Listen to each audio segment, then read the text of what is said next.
Destin, Confidential by Albert Castillon.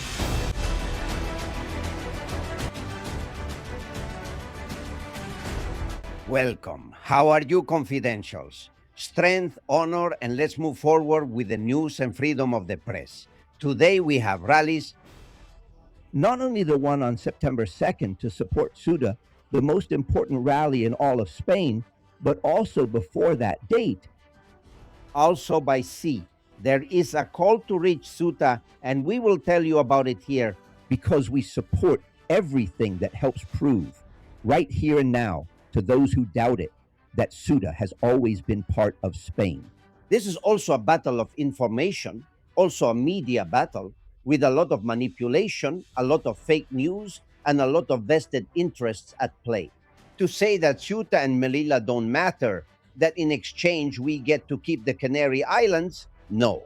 There is no negotiation here. Spain is not negotiable, my friends, just like honesty, like the homeland, the country. What do we want? It is not negotiable in exchange for favors, money, or blackmail with a tapped cell phone. We're going to tell you in a minute. But first, you know what? 1,500 of the invaders were sent with tents. You are seeing footage of how they set up. It has been a failure. Most of them have returned to the beach, but the government has assigned this task to an NGO called ACM. It's curious because the organization that sets up the camp in Ceuta was founded by the Spanish episcopate. Quite curious, isn't it? That they choose the Catholic Church, the episcopate, so that it's the Spanish church that ends up carrying out that action. Be careful with ACM because this NGO has received 100 million euros in recent years, 4 years of government subsidies. And since Sanchez has been in office, I'll give you the official data. When he arrived at Moncloa in 2018, ACM was managing 46 million. Today, it manages 250 million.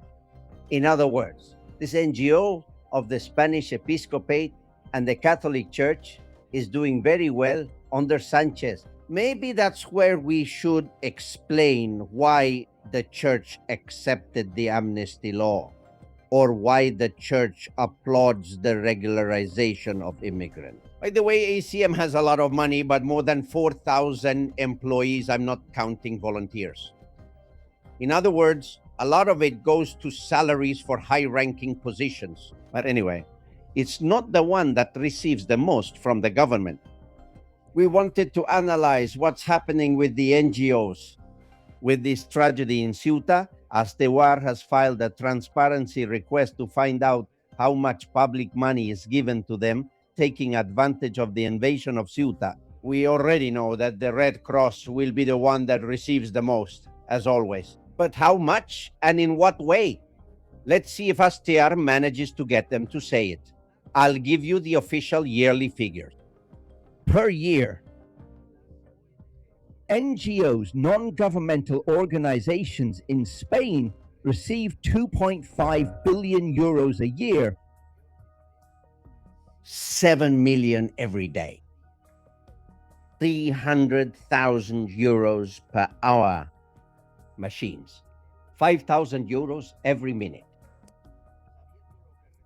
Knowing what they receive, the first thing they should do is stop calling themselves non-governmental and say that they are an extension of a secretariat, of a ministry, of an administration.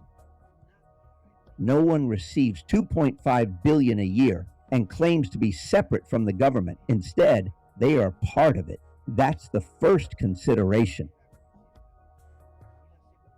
And the second, we're going to tell you about some scandalous cases that shouldn't exist and that in any other country would at the very least be the subject of an investigation. Look, the one that receives the most, as you already know, Red Cross, it's close to 600 million a year. Just from the central government. Then they get funds from provincial councils, city halls, regional governments. Well, the president of the Red Cross. The president is appointed by the Council of Ministers. Without their approval, they can't lead that organization. How can they say it's something unrelated to the government? Maria del Marpajeo is the current president and was appointed by the Council of Ministers following a proposal from the Ministry of Social Rights and Agenda 2030. We're talking about an organization that's able to appoint as president of its foundation, the Red Cross Foundation, the partner of Minister Alvarez, Teresa Hama. This woman, formerly executive at Huawei, the Chinese company, is now vice president of the Red Cross Foundation. They say she doesn't receive anything for doing it. Man, that would be the last straw after the almost 600 million her partner gives her every year by signing it in the Council of Ministers, right? It's not a coincidence, friends. These are causes and effects. You're either with me or against me. And when they need to appoint someone, they appoint relatives and friends. Look, there's an NGO that also receives almost 100 million. It has received 68 million in the last 3 years. It's called the Movement for Peace and Disarmament. It's chaired by Manuel de la Rocha, former PSOE mayor in Fuenlabrada, PSOE deputy in the Madrid Assembly, PSOE deputy in Congress, labor lawyer for UGT. Well, his son, do you know who the son of the president of this NGO is? The head of the economic office at Moncloa. Honestly, the father of the person who runs Sanchez's economic office at the Moncloa Palace ends up receiving almost 70 million euros in an NGO in just over 3 years. Really? Dito said that everything we're talking about is scandalous, and in many European countries, not only would it not be allowed, but it would also lead to resignations. Another case, Action Against Hunger. The Director General, Manuel Sanchez Montero. From 2012 to 2015, he was the director of AKID. Do you remember? The Spanish cooperation agency, the one that distributes billions in an absurd way. Well, he was the one who ran it during those years. As the director of this NGO, he receives 202.521 million euros just in 2025, almost 2 million a month. And do you know where most of it comes from? From ACID. That is, you run ACID, then you set up an NGO and receive money from ACID. If this isn't a revolving door, then nothing is. By the way, ACID belongs to and depends on Alvarez, the Minister of Foreign Affairs, the husband of the Vice President of the Red Cross Foundation. And if you want, just to give you one more detail, the Fundación Secretariado Gitano is chaired by Jesus Loza Aguirre. He was the government's delegate in the Basque country for the PSOE, a PSOE deputy in the Basque parliament, and a councillor in Vitoria. Was there really no one else? Is there really no one else in the gypsy community but a card-carrying socialist to receive 12.5 million a year, $1 million a month? It's really outrageous. Yes, there are some cases in the PP, but not as many as in the PSOE. They're an employment agency. Many of them were part of organizations that gave money to NGOs and then set one up themselves to receive it. Maybe the most outrageous case is that of Avalos himself. Avalos set up an NGO. He did all kinds of shady things, even putting the NGO's buildings in Peru under his own name. And he was receiving money even from the Valencian government of the PP. If you don't have a job, but you do have a membership card from a big party in your pocket, set up an NGO and you'll get rich. There's a lot of confidential information. I invite you to keep watching. The first guest is going to surprise you. We investigate.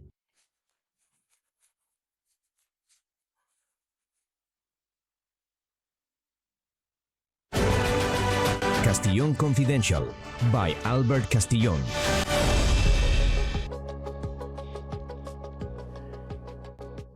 Gentlemen, Morocco's invasion of Spain through Ceuta is not the only one we have been enduring for years.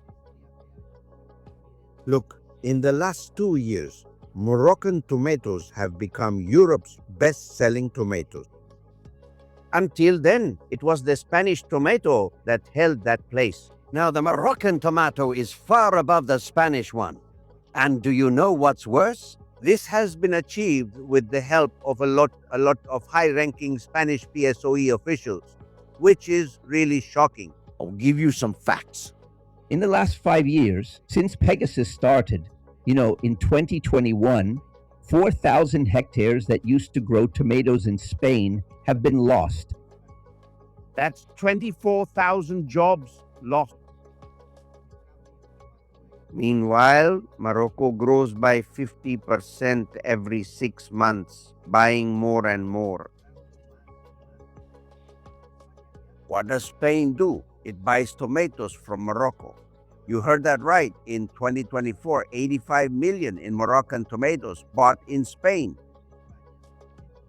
In 2025, 142 million, more than 87,000 tons. This is a plan. Nothing is a coincidence. In Europe and in Spain, they are working so that Moroccan tomatoes replace Spanish ones. Let's put a name to all of this. Ahmed Baba, how are you? Sahrawi activist and friend. How are you? Hello, how are you, Albert? Greetings to everyone. Precisely in the Sahara, a lot of tomatoes are being grown now, right? Yes. Well, for example, you can see all the plantations of the company Azora through satellite images, which are on the Dakhla Peninsula, on the old Cisneros Road, right at the entrance to the peninsula. You can see there the huge plantations that the Moroccan regime has set up in recent years. Azora is a Franco-Moroccan company owned by the King of Morocco in partnership with a French family, and it is dedicated to growing tomatoes in Western Sahara and exporting them initially until the year 2017.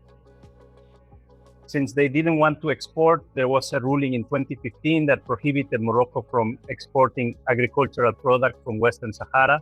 What they did was a bit of a trick, right? A trick with the labeling.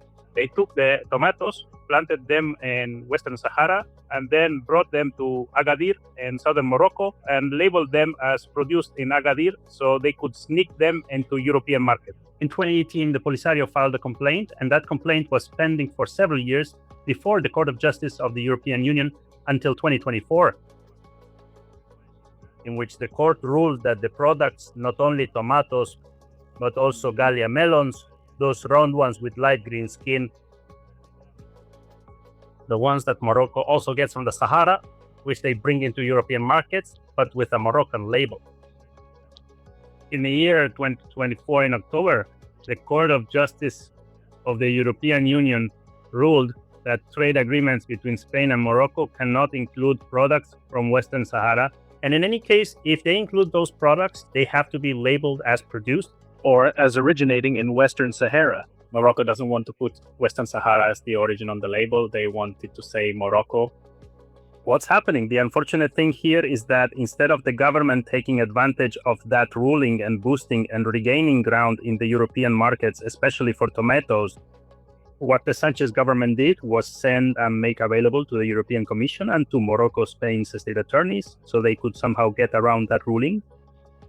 What did they do? They made it so that, as the Court of Justice of the European Union forbids them from labeling products from the Sahara as Moroccan, and Morocco also doesn't want to label them as products from Western Sahara. Like what they put on the products now, lately, is the southern region of Western Sahara where those tomatoes are produced. They put the region of Waden Depth, which means River of Gold. Of course, the average Spanish, French, or German consumer doesn't have to know where that region is. That's fraud in labeling. That's deceiving the consumer. And the Polisario Front reported it, and now we are waiting for a verdict next year, but probably, Ahmed. They did something else. From what I've been told, when the Supreme Court of Justice of the European Union said that the labeling was illegal, they hired Acento. Acento is the consulting firm of Pepe Blanco, of Antonio Hernando, current head of the State Secretariat for Telecommunications, and until last February, Alfonso Alonso, from Spain's People's Party. And Acento, that consulting firm with strong ties to the fishing sector. PSOE, and also from the PP, it seems that they brought on the Moroccan embassy as a client to defend Moroccan interests in Brussels. They must have done a really good job to have turned things around so much in just 2 years, right? Yes. The consulting firm Acento, which is a lobby, is based in Brussels and works for different countries. But interestingly, most of their contracts are related to Morocco. That is to promote and open the European Union markets to Moroccan products, obviously to the detriment of Spanish products. It should be said that the main agri-food businessman and exporter in Morocco is the King of Morocco. It's the Almada Group, which is the network, a cluster of companies owned by the King of Morocco. And there are Spanish companies that are importing products from Western Sahara, like tomatoes, and from Morocco, and they label them as if they were produced in Spain. For example, Campos de Granada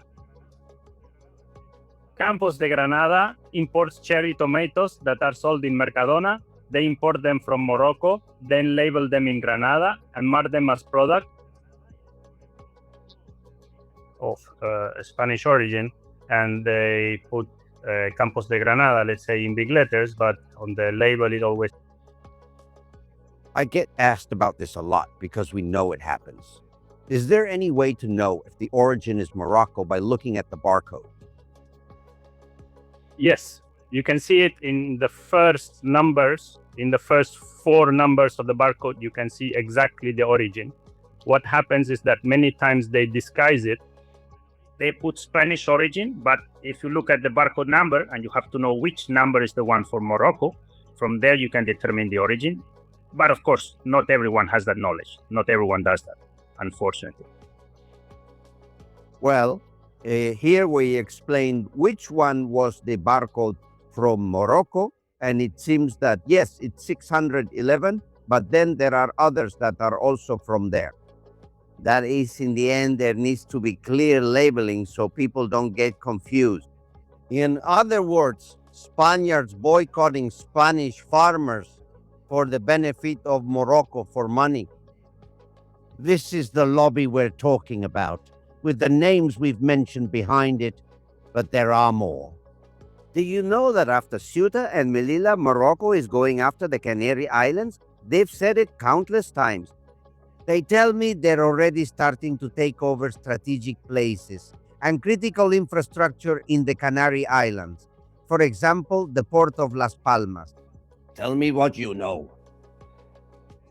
About the port of Las Palmas, it's true that here we have to combine 2 situations. The United Arab Emirates is a country with which Morocco has an excellent relationship. It's perhaps the country in the world, I would even say more than the United States, with which Morocco has the best relationship. Because its current emir or president, Mohammed Ben Zayed, grew up and was educated with the King of Morocco. They have been friends since childhood. The United Arab Emirates has a plan to buy up ports, let's say all over the world, but in the ports of Spain, especially the ports of the Canary Islands. They try to do it through Moroccan influence in Spain. That is, they have the financial power, and Morocco has the, let's say, soft power, right? The power of lobbying and business, etc. And above all, political power, right? And through that, the companies, the Moroccan shipping companies, in partnership with the country, with the business group that manages the ports of the Emirates, want to enter the ports of Gran Canaria and gradually take control of that route, which is going to be very important in the future for trade with East Africa and with Latin America.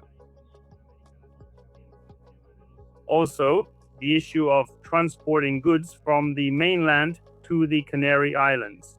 Because about a year ago, the news broke that Mars Samaron, which is a state-owned Moroccan company, when we say public, it means it is owned by the king, because in Morocco, what is public doesn't really exist. Is it always owned by the king, or is it part of the king's business group? Mars Samaron bought the largest share of the Boluda subsidiary that handles logistics transport from the mainland to the Canary Islands for all types of goods. Right, we die for you. Be careful with Boluda. I've been told that the intermediary in that purchase by Marsa Marroquí acquired 80 million euros, 45 from Boluda. It was the former PP minister, Jose Manuel Soria. Soria. There's always a politician from the PP or PSOE involved, you see. Exactly. Soria, who was justice minister in the PP government, if I'm not mistaken, was the one who brokered it so that Marsa Marroquí could come in to manage it, their biggest port in the Canary Islands, which is the one in Gran Canaria. That is to manage the transport and storage, let's say, of all kinds of goods. This is a very, very serious problem for people, or at least they need to be aware that this could cause problems in the future because Morocco has maritime claims over the Canary Islands.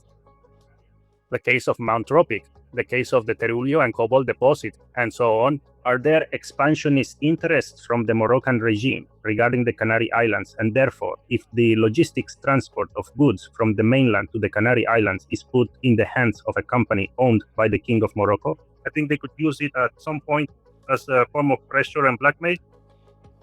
What happens is that, of course, we're talking about the Boluda Group, a leader in the management of maritime terminals, containers, and logistics. The owner is Vicente Boluda, president of the Valencian Association of Entrepreneurs. There are a lot of Spaniards here who don't care at all if Morocco buys from them as long as they pay well. In fact, Boluda has a branch office in Gibraltar. Who is a board member and advisor at that office? Felipe Gonzalez. They're seeing him now at a Boluda board meeting in Gibraltar. This smells really bad, Ahmed. It smells really bad. Totally, because we're talking about a regime that has, let's say, expansionist ambitions and directly confronts Spain's interests. I think that politicians in Spain aren't looking at these things with the future in mind, and they're simply looking out for their own interests. And because of that huge and widespread lobby in all the political parties in Spain, which is the Moroccan lobby, right? And little by little, they're taking over maritime routes, ports, management of certain sectors that are vital for the normal functioning of a country's economy. And for Morocco to do that without partnership and with the complicity of Spanish politicians, that's terrible for the future. It's terrible. Hey, it's been more than 20 days since the first major invasion, and the invaders are still there. I argue that this is a plan in which Morocco acts, and Spain is aware of the plan and allows it. Give me your impression of how this ends. Thank you. I think we're now in the blackmail phase. Notice that at first, when those 70,000 came in, Morocco opened the door a bit so that at least most or a large part of them could get through, because they saw that things had gotten out of hand. But now we've moved on, and reading a bit between the lines in the Moroccan press, we've moved past the blackmail phase. That is, Morocco is trying to use the presence of those 10 or 15,000 who are still in Ceuta and those 5,000 miners. They somehow try to blackmail the Spanish government and achieve certain things related to the airspace over Western Sahara, with the expansion of maritime claims around the Canary Islands and so on, etc. We are seeing right now, we are in the phase where the Moroccan regime resorts to blackmail, which is obviously going to take advantage of this because it knows that the whole situation that has been created in Ceuta is a problem for the government also because of its own ineptitude, right? But taking advantage of that problem and the internal conflict caused by the relocation of miners, etc., is something that Morocco always does. And it works, which is the worst part. They achieve their goals by using their own people. It's always a pleasure to talk with you, Ahmed Baba. A big hug. Sahrawi activist, thank you. Well informed. Let me know if there's any news, since I don't read the Moroccan press every day, but you do. Take care. Thank you very much, Albert. Hugs to everyone. See you later. Castillon Confidential by Albert Castillon. Sinduda Group, your second chance.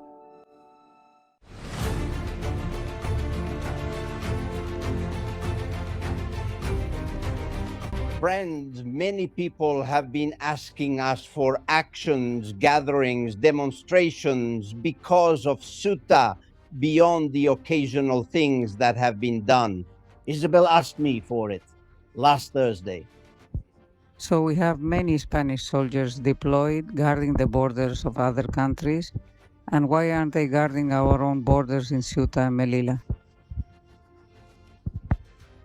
Likewise, I am calling on all civil society groups to please organize a large demonstration in every province of Spain.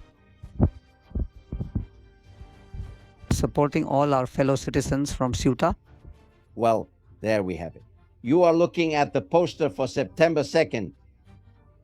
Attention, all across Spain, wherever it's already been organized and wherever it hasn't, organize it. September 2nd, 8 p.m. This is next week on Wednesday, all right? There's time.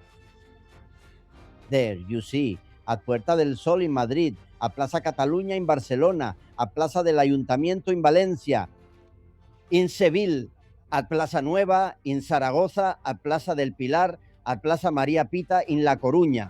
Well, and Anabel is asking for more because there's no event in León. I wanted to make an appeal through your channel to those from León, since it seems that this gathering in front of the city hall isn't planned in León. I'm asking if you could make it public to see if you can share my phone number. I really don't mind at all. And I would like to get in touch with people from the Confidenciales who are from León and would like to attend this demonstration or at least be present, at least for Ceuta. I hope someone in León organizes something. Let me know in which square, in which place, and we'll organize as well. It will take place in Valladolid, Bilbao, Málaga, Gijón, Oviedo, Palma, Las Palmas, Santa Cruz de Tenerife, Alicante, Murcia, Granada, Córdoba, Cádiz, Salamanca, Santiago de Compostela, Pamplona, Santander, Logroño, Burgos, Toledo, Melilla, and Ceuta. How can León be missing? Come on, let's do it. Let's organize there and get in touch with the program, and we'll put you all in contact with each other. We need to take action. The more, the better. And there's another one that Marcos de Quinto sent me. We've invited him this week so he can tell us about it in detail. But this one is by sea. Pay attention. And you're seeing it. It's a maritime gathering next Saturday. There are 60 moorings that the autonomous city of Ceuta has offered for free to anyone who wants to go to Ceuta by boat. I know, according to what Marcos tells me, that they will depart from practically all the ports on the Costa del Sol and from Malaga. It's Saturday, August 29th, next Saturday. There's a free mooring, which is expensive if you have to pay for it, and a complimentary welcome dinner paid for by the autonomous city. I think they're doing a wonderful job. He says there will be a reception with officials and local dignitaries from Ceuta. Well, in short, let's see if we can invade the invaders, which is the goal of this gathering. Marcos de Quinto will speak to you here in the coming days. The situation in Ceuta, we left on Friday saying they were taking them off the beach. Do you remember the traffic, trampoline, that they were going to clean it up? Well, of course, if they take out 4,000 and only set up tents for 1,500, it's obvious they'll go back to the beach. Look at the current situation. A friend recorded it. Leonardo sent it to me. Poor guy. Record? Why? You said it because this is Spain and you can record, okay? It's not forbidden. I mean, you're telling me what I have to do in my country, okay? Son of my mother, who gave birth. I mean, you tell me what I have to do here. I can record here if I want to, right? What you're saying is, you can't be here. That you definitely can't do? Damn it, the delegation is coming here today and they're going to fix this. Because what they've done is a piece of crap. This is the same as before, reeking again. This is a dump. This smells like a dump. Oh, really? I don't know what we're going to do. If any of you have any influence with the delegation, get them to hear this and see it and tell them we're going to die. Perfect. He's outraged, and with good reason. The beach is destroyed. They came to clean it up. We showed you, but part of it, they couldn't do it all. And before they even finished cleaning, they came back. They already came back, so what's the point now? It's frustrating. And by the way, what this friend says is true. They get angry when you record them. Yes, I mean, they invade your country, and if you record them with a phone, they say, "What are you doing?" They get angry. But how can they get angry? That they have the right to privacy too. It's outrageous that they even do that in front of the country they've invaded, to the people whose lives they've changed. Look, I've told you several times that these are phases. Unfortunately, they are being arranged and have been arranged, according to our information, by the current government. And I told you that the second phase was the current one, the one we're living through, creating conflict, tension. And nobody is living here. In fact, more will come. There will be new attacks, and some are still entering illegally. For this second phase to work, many Spaniards from Ceuta have to leave, and it has already started to happen. The price of housing in Ceuta has dropped by 30%. Not even a month has passed since the first major invasion. Many people from Ceuta are selling their houses at a loss and moving to the mainland. There are apartments that cost 280,000 euros a month ago, and now they'll sell them to you for 200,000 and in a hurry too. And this is just the beginning. We are interested in your opinion about what is happening in Ceuta.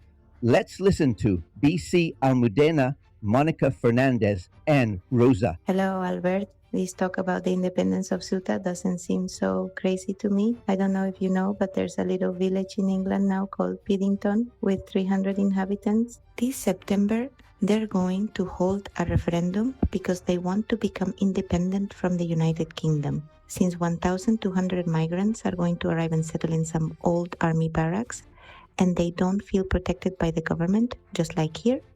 I'm thinking that there are a lot of people saying Ceuta and Melilla should be given back to Morocco. What do you mean given back? They've never belonged to Morocco. They say yes, because it's on Moroccan territory. And I ask myself, what about Gibraltar? Isn't anyone going to talk about that rock of Gibraltar that's on Spanish territory? No one defends that? Are they only defending Morocco? What desperation with what's happening in Ceuta. This can't be allowed. We should go every 3 days, like 100,000 Spaniards to Ceuta, taking turns every 3 days. We bring food for 3 days and keep doing that indefinitely. Until we get all the followers of Mohammed VI to give up trying to take Ceuta, because this is high treason. And we've already seen that neither the king nor the army, it seems like they don't want anything to be done. What the media say is happening in Ceuta has nothing to do with what the people there, the Spaniards of Ceuta, are actually suffering.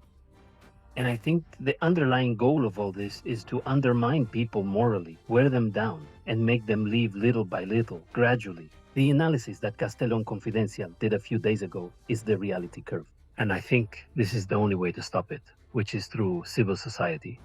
Ordinary people are the only ones who can stop it. I just wanted to pick up on the words of Mr. Marcos de Quinto because I heard some news, and it's that the European Union is going to give millions to Morocco over the Ceuta issue. Well, Mr. Feijóo, instead of going to Ceuta and reading a little paper, what he should do is go see Mr. Santiago Abascal, and both of them should go together to Brussels and tell the European Union what's happening. Rosa, I couldn't agree more with what you're saying. Of course, they know what's happening in the European Union, but they care very little. They are where the money is, and that's in Spain, not in Morocco. That's where the agreements, the lobbies, the pressure, the buying of MEPs, everything that's happened comes from. Therefore, that action of taking Abascal and Feijóo, going hand in hand to Brussels to say, this has gone far enough, would be magnificent. What you just heard from Rosa is true. The European Union, hold on tight, the European Union is preparing an increase in aid to Morocco. They say it's to reinforce the borders, to improve border systems. The last one the European Union signed with Egypt was for 7.4 billion euros.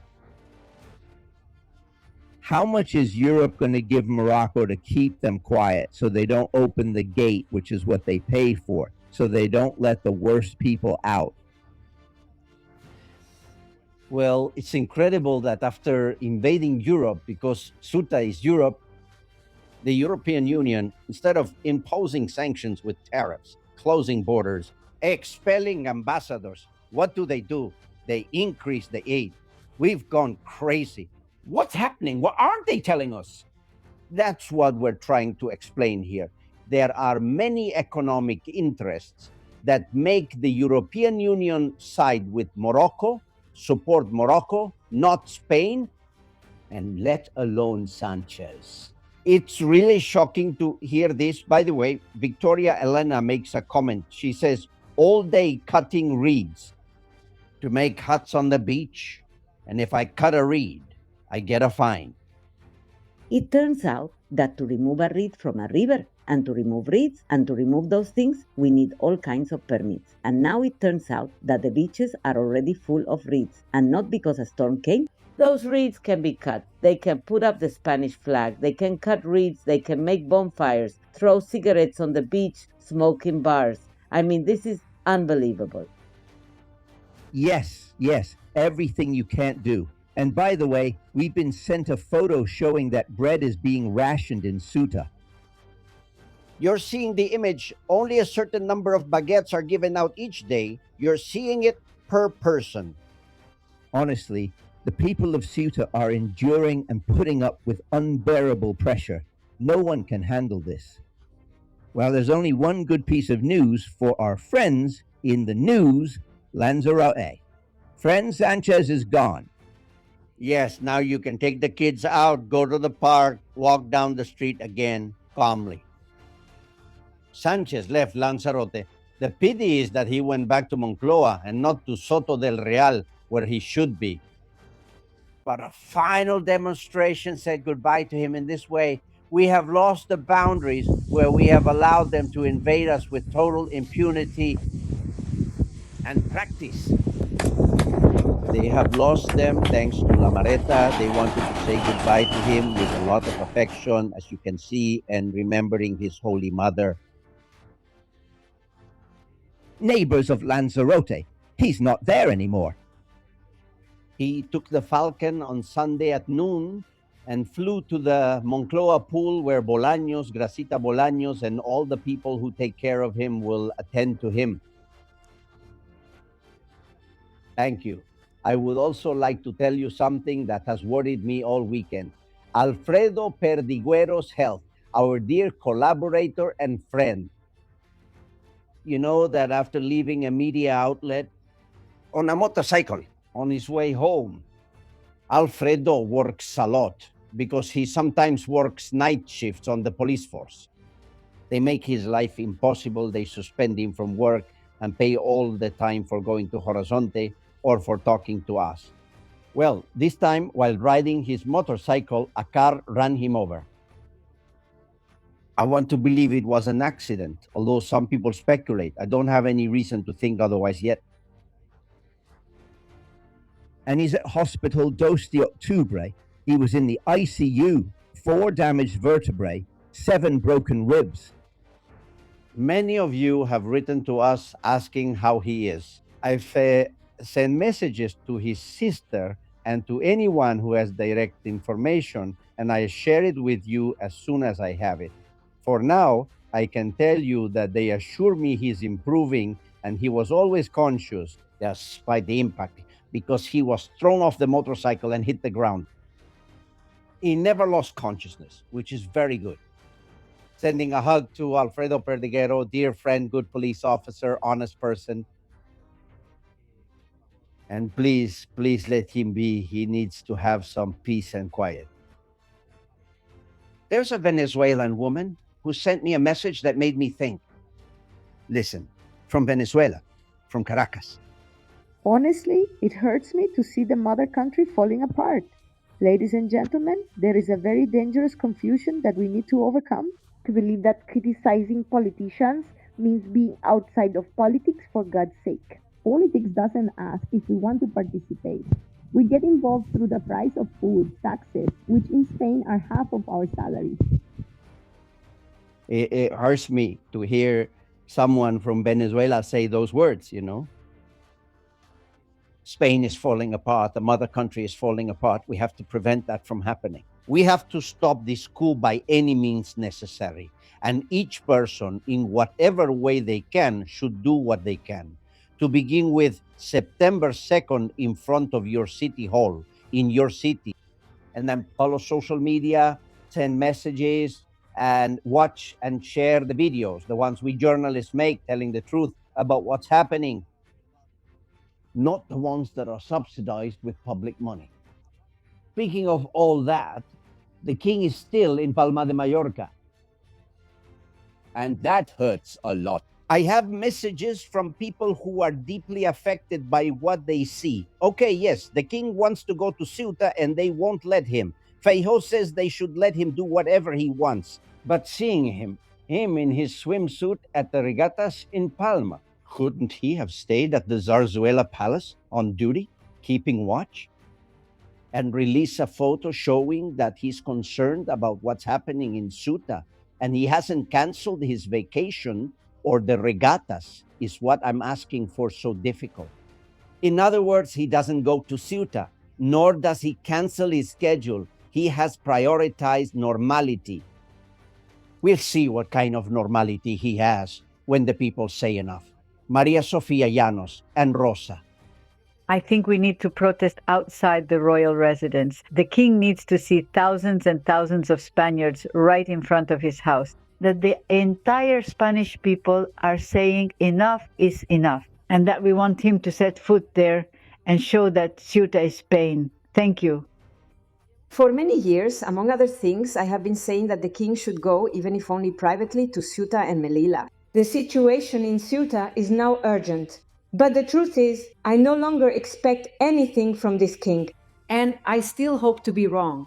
I've told you many times that I became a monarchist later in life, and I believe in the monarchy. Yes, I do believe. I just don't believe in this royal family. So, if there's ever a referendum, I simply won't vote, because I don't believe in this royal family. And I'm already tired of those people who say, yes, that the king has to ask the government for permission for an official visit. Okay, fine, I get it. He could go privately like he did in Paiporta. Many people say, no, it just wouldn't be right. Okay, I get it. But what I find outrageous is seeing all the magazines, the photos that get published, the ambassador on the sailboat while their country has been invaded. I couldn't agree with you more. Look, it's been leaked that the government, this is really serious, the government asked the king to call Mohammed VI to thank him. That's what you're hearing. To thank him for his cooperation after the invasion. This was requested not directly to the king, but to the chief of staff, according to our information. The Minister of Foreign Affairs, Alvarez, by order of Sanchez. That is to say, 100,000 Muslims invade your country and they ask the king to call Mohammed VI to thank him. Why? Well, because according to Sanchez, they cooperated and opened the gate so they could go back.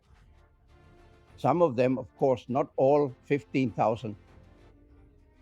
The call was not made. The king, for once, used his head. He's capable of making the call and lowering himself. Well, for once he did it right, and I've been told there was a pact between the royal household and the government. And the pact goes like this. We don't call the king. Don't make us call the king of Morocco, because that's already kneeling before the enemy. But in exchange, we promise you, the royal house told the government, that we won't go to Ceuta.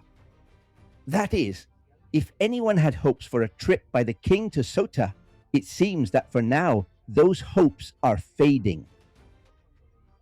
When I read the news that the government had asked the king to call Mohammed to thank him for his cooperation, I thought it was April Fool's Day. No, it's the day of fools, of sellouts, of those who have no blood in their veins. And that day is every day in today's Spain. Soccer match in Ceuta. That was a party.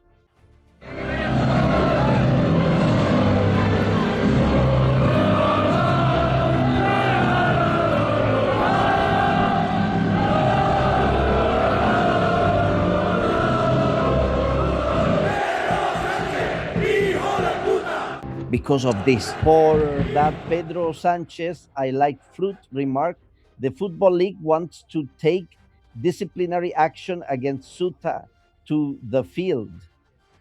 Look, if the Football League dares to take disciplinary action against Ceuta, we'll have to take some action again, because that's all we needed. That's all we needed. They're not going to open a case against Infantino for handing Morocco the World Cup final. Well, that's very sad. And I'm sure you remember that in Estella, there's a 13th century palace with a chapel and church where about 70 elderly people live, and they want to evict them to house unaccompanied minors. In fact, on our website, we're collecting signatures so that doesn't happen. CastellonConfidencial.com. Well, Bernabe tells us in Biscay. Another palace has also been rezoned to house unaccompanied minors. Listen. I'm going to tell you something firsthand. Here in Biscay, among many other jobs, one thing I do is clear out old buildings, take out furniture, antiques, and things to later sell at flea markets in France, and so on, with an antique dealer. At one point, we were asked to go to the town of Sopuerta in Biscay to clear out the Palacete de Quintana. That we were taking out all the furniture and all the things that we could sell, which they were practically giving away to us. The mansion had been for sale and couldn't be sold until a Catalan NGO set a price, 1 million euros, which was much lower than the original asking price. Someone even found out that what this NGO intended was to fill that place with unaccompanied minors. Shortly after those minors arrived, problems began in Sopuerta. The people of Biscay are as silent as prostitutes because they don't want to contradict their government. And what's worse, that palace, because Bernabe's message is longer, that palace had a chapel, and Bernabe himself had to dismantle the chapel so that we don't offend the unaccompanied minors. It should be forbidden for palaces, such precious spaces like the one you just saw. Our friends on YouTube have seen photos that Bernabe sent me to be rezoned and destroyed to house unaccompanied minors. But the governments of the Socialist Party or the PSOE's partners are capable of destroying everything. Why? Because in return, they're going to get a lot of money for taking them in. And that's the only thing they care about. It's not about solidarity. It's not about caring for foreigners. No, it's about the money. They obey nothing but money. Well, last messages about what's happening. Sanchez, government, Fran, Candelaria, Lydia, and Juanjo. Hey, I wanted to send a message this time because I know that some of those left-wing fools are listening to us. The only progressive thing this pro-Sanchez regime has had is corruption and crime. I'll leave it at that. That blackmail from the Spanish government. What if the other politicians are also informed about that negotiation, that blackmail, and the harm they're doing to the Spanish people and the poor people of Ceuta? That makes you sad, doesn't it? And seeing how little resolve many Spaniards still have. And that's the most painful thing, isn't it? A thought I have, If the PSOE is a criminal, mafia-like organization, Morocco is a narco state. Let's hope they still do some things legally. They will traffic drugs. They traffic people, but that's what the mafia does. They receive money. It's the money we give so they can live here, and the money they get for having these people here. We don't need politicians. We need competent administrators who handle our money well. We don't need freeloaders who don't lift a finger, surrounded by advisors who are the ones actually living off us, who think they're above us. Anyway, I'm really outraged. Dear friend, Juanjo was saying, how is it possible that we've reached 1,002 or 1,006 advisors, which is what we have now? And he asked me in the message who they are. Look, I'll give you an example. This man you see is Luis Maria Carrero. He teaches at the Extremadura Official School of Languages. A close friend, a very good friend of David Sanchez Perez Castejon, the brother. Do you know where he is? He's been placed as an advisor in Moncloa. What does he do? The same as the other 1,000 advisors. Coldo Garcia was an advisor, and Begoña Gomez's all-purpose secretary appeared to be an advisor. Or, for example, Rodriguez Zapatero's cousin, Zipi's cousin, is an advisor at Moncloa. The daughter of Per Navarro, the Director General of Traffic, was an advisor at Moncloa.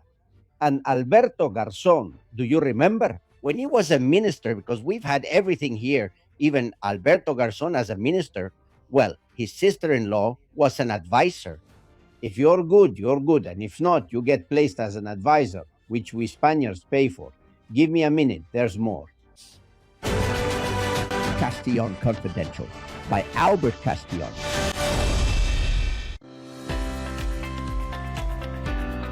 Dayuno, completely trustworthy.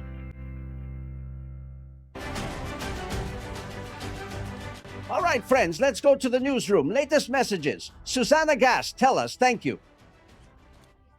Here we are, Albert, in the newsroom of Castillon Confidential on this August Monday, starting off the week, but with lots of opinions and also many comments from all our loyal regular followers. That's the case with Gregorio.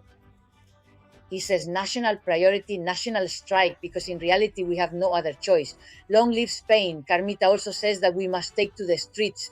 It's not right for the traitor to keep destroying Spain.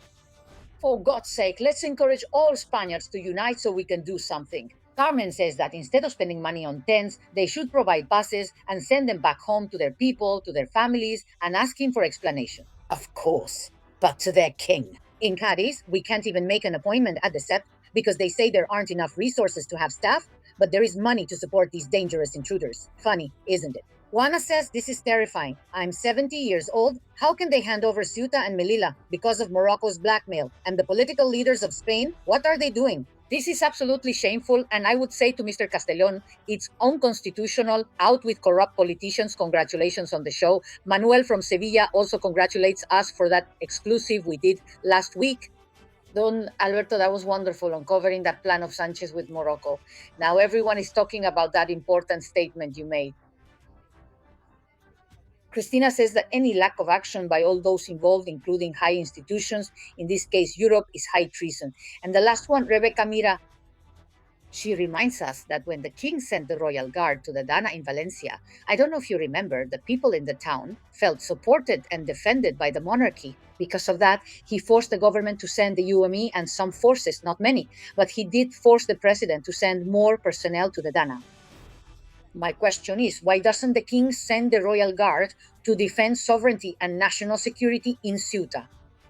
Could he do that? And if he did, would it help for the Ministry of Defense to follow with a command or under a unified command to defend Ceuta? That's the question I've been asking myself. Our friend has been telling us for many days, and we'll leave it here. It's important, my friends. Whether you're on vacation or not, take a look at all our channels and also check out the digital newspaper, casionconfidencial.com, because you also need to be well informed. Thank you, Albert. Thank you, Susanna. And we're worried in Ceuta because you can't see a single cat. Let me tell you, in Ceuta, there were 65 managed cat colonies watched over by volunteers.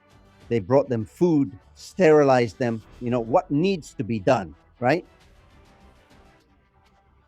Well, since the invaders arrived, they've disappeared and injured cats have been found, some with puncture wounds, knife wounds.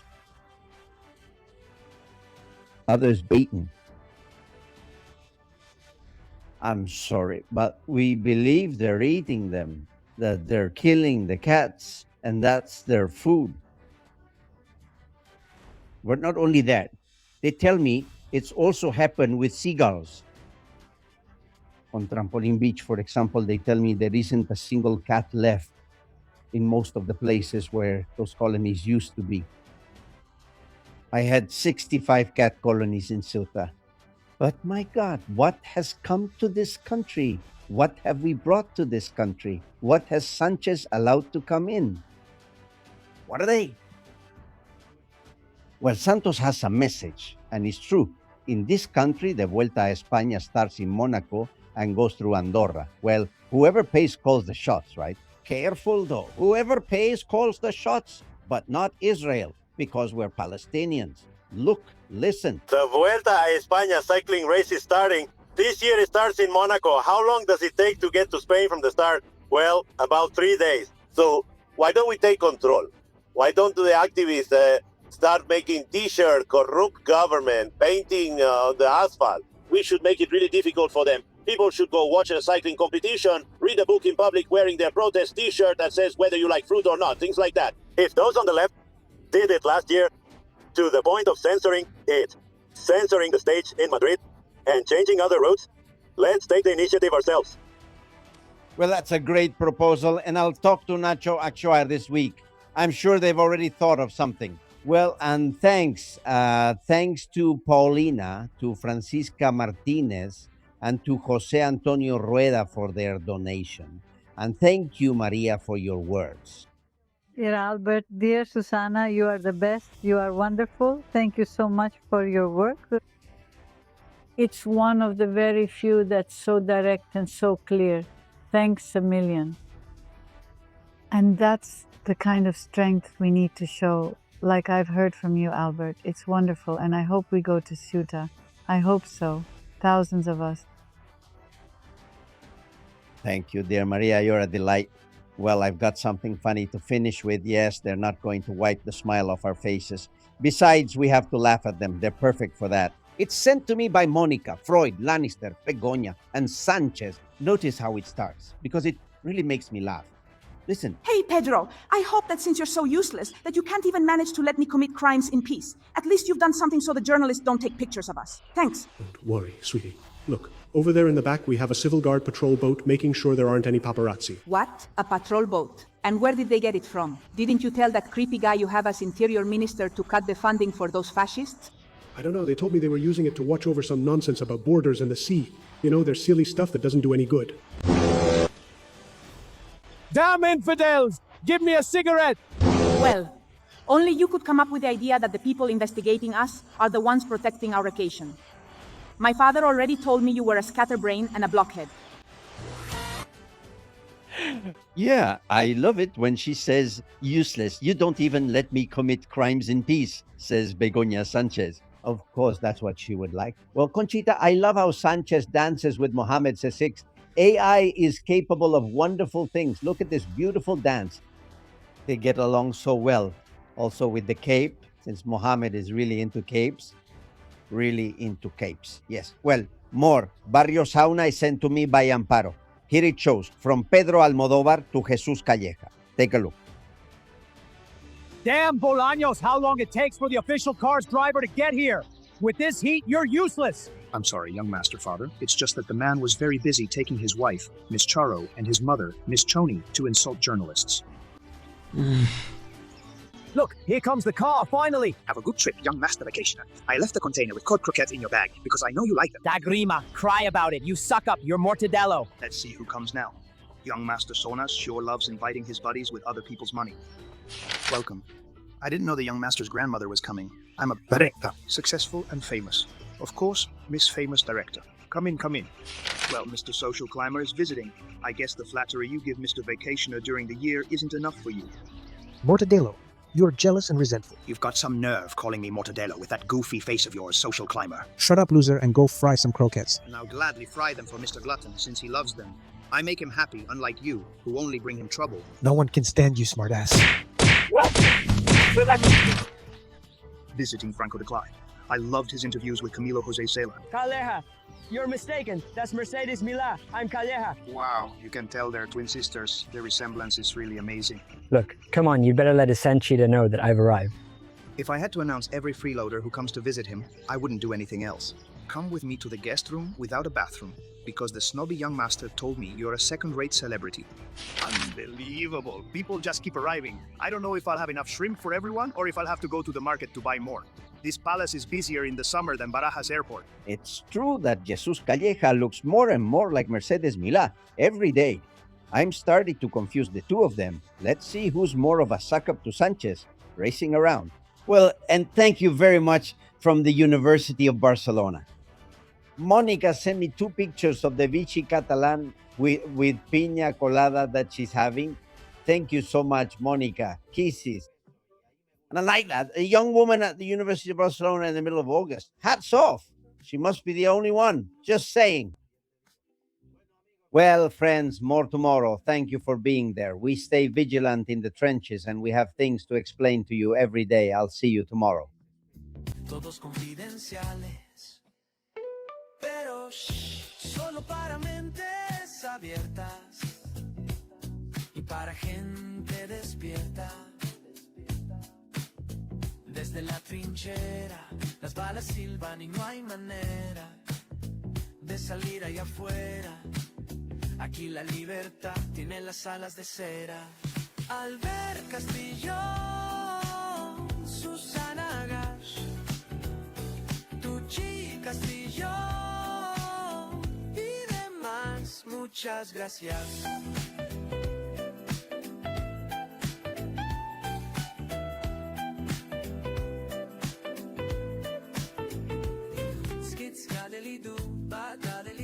Con esto y un bizcocho, hasta mañana a las 8. Castillón Confidencial, de Albert Castillón.